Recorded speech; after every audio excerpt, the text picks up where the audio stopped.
नमस्कार, मैं तनुश्री त्रिवेदी आपका स्वागत करती हूँ द राजधर्म पर। अगर हम कश्मीर इलेक्शंस जीत गए तो सारा हिंदुस्तान हमारे कब्जे में होगा, ये कहना है कांग्रेस के अध्यक्ष मल्लिकार्जुन खड़गे का।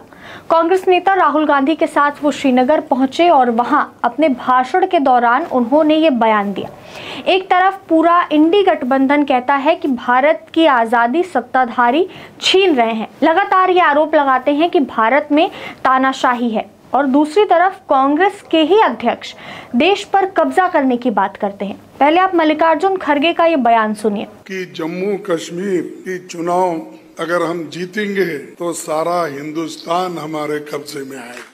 सोशल मीडिया पर तमाम यूजर्स ने ये वीडियो शेयर किया और ये वीडियो शेयर करते हुए उन्होंने लिखा कि मंशा साफ है, हिंदुस्तान पर कब्जा करना है। कांग्रेस अध्यक्ष खड़गे ने साफ साफ शब्दों में हिंदुस्तान फतेह का ऐलान किया है, जैसा कभी मुगल किया करते थे। क्या अब भी भारत के लोगों को इनकी मंशा समझ नहीं आ रही है?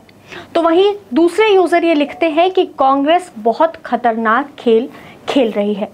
एक और यूजर आगे लिखते हैं कि जिन अंग्रेजों ने फूट डालो और राज करो की नीति अपनाकर भारत पर शासन किया, उन्हीं अंग्रेजों ने भारतीय राष्ट्रीय कांग्रेस की स्थापना की, और आज भी कांग्रेस की ये नीति रही है कि फूट डालो और राज करो। ये हिंदुओं को दलितों में बांटेंगे, हिंदुओं को जातियों में तोड़ेंगे और ये राज करेंगे। कांग्रेस हिंदू विरोधी पार्टी है। एक अन्य यूजर लिखते हैं कि मानसिकता समझ आती है, कांग्रेस को हिंदुस्तान पर कब्जा करना है, और ये शब्द वही हैं जो इनका वोट बैंक कहीं ना कहीं सुनना पसंद करता है, और वो लगातार ये कहते भी नजर आते हैं। और अपने वोट बैंक को खुश करने के लिए हिंदुस्तान पर कब्जा करने को भी जो कांग्रेस के नेता हैं वो अब तैयार हो चुके हैं। जो बयान सामने आ रहे हैं वो यही है, अगर हम कश्मीर जीत गए तो पूरे हिंदुस्तान पर हमारा कब्जा होगा। कब्जा से इनका अर्थ यहाँ पर क्या है ये वही जान सकते हैं, लेकिन लोगों को इनकी मंशा कुछ अलग ही नजर आ रही है। ऐसे बयान जब हजारों लोगों के बीच खड़े होकर ये बड़े बड़े नेता देते हैं तो ऐसे कई लोगों की मानसिकता भी बदलती है, और जिसके बाद कहीं ना कहीं आतंकवाद जैसी जो देश विरोधी गतिविधियां हैं वो भी बढ़ने लगती हैं।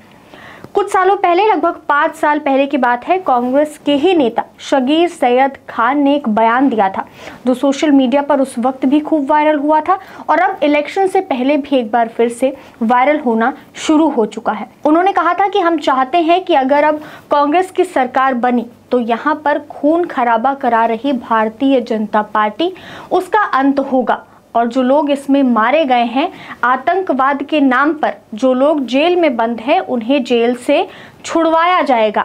आतंकवाद में मारे गए लोगों को 1-1 करोड़ रुपए का मुआवजा मिलेगा। जब बुलंदशहर में सुमित को बजरंग दल और भाजपा के आतंकवादियों को मुआवजा मिल सकता है, तो आखिर कश्मीर में भी मारे गए लोगों को मुआवजा क्यों नहीं मिल सकता?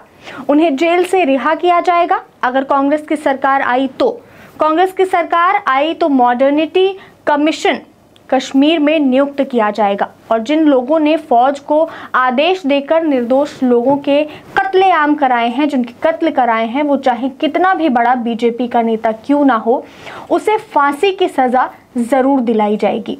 इस पर अब लोगों का ये कहना है कि 5 साल पहले का ये जो बयान कश्मीर में कांग्रेस के नेता ने दिया, जो साफ साफ आतंकवादियों को जेल से रिहा करने की बात कर रहे थे और उनको मुआवजा देने की बात कर रहे थे, इसके बाद बहुत बड़ा सवाल कांग्रेस पर उठता है कि क्या अपने वोट बैंक के लिए ये आतंकवाद का समर्थन करते हैं? क्या अपने वोट बैंक के लिए ये आतंकवाद को और बढ़ावा देंगे और उसको जो है और बढ़ाने के लिए ये तैयार हैं? अगस्त 2019 से पहले, जब तक धारा 370 नहीं हटी थी, तब तक जम्मू कश्मीर में लोग जाने से भी डरते थे, क्योंकि जम्मू कश्मीर अपनी वादियों के लिए नहीं फेमस था। जम्मू कश्मीर वहाँ के दंगों के लिए, वहाँ के आतंकवादों के लिए फेमस था। आए दिन ऐसी खबरें आती थी कि आज आतंकवाद हो गया, आतंकवादियों ने किसी के घर में घुसकर किसी को मार दिया, कहीं बम फोड़ दिए। तो इस तरीके के आतंकवाद और दंगे की खबरें हमारे सामने आती थी। उसके बाद भी जब 370 हटी, तब भी कांग्रेस ने लगातार इसका विरोध किया। विरोध किसके लिए किया? सिर्फ और सिर्फ अपने वोट बैंक के लिए किया। और अब लोगों का ये कहना है कि जब ऐसे पुराने वीडियोस हमारे सामने आते हैं तो इससे कांग्रेस की मंशा हमें साफ समझ आती है और साफ नजर आती है कि आखिर कांग्रेस चाहती क्या है। इस तरीके के बयान सामने आ रहे हैं कि कश्मीर चुनाव जीत गए तो पूरा देश हमारे कब्जे में होगा। ये लगभग 4-5 दिन पहले का वीडियो है जो सोशल मीडिया पर अब वायरल हो रहा है।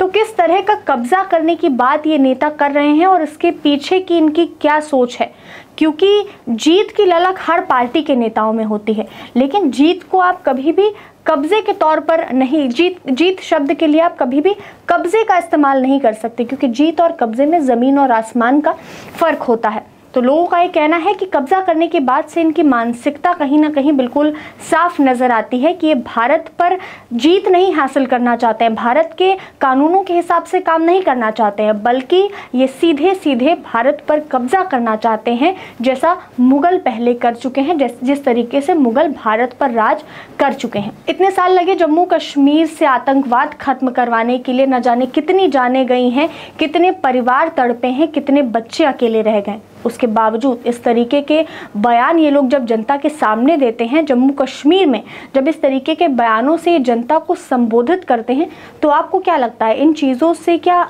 जो देशद्रोही गतिविधियां हैं वो बढ़ने लग सकती हैं? क्या इसका एक कारण ये भी है कि जिस तरीके से नेता बयान देते हैं और लोग उससे इन्फ्लुएंस होकर तमाम तरीके की देश विरोधी गतिविधियां करने लगते हैं, क्योंकि कहीं ना कहीं उनकी भी सोच ये बन जाती है कि हमें भी भारत पर कब्जा करना है। आपकी क्या राय है हमें कमेंट्स में ज़रूर बताइएगा। ऐसी ही तमाम जानकारियों के लिए बने रहे द राजधर्म के साथ। धन्यवाद।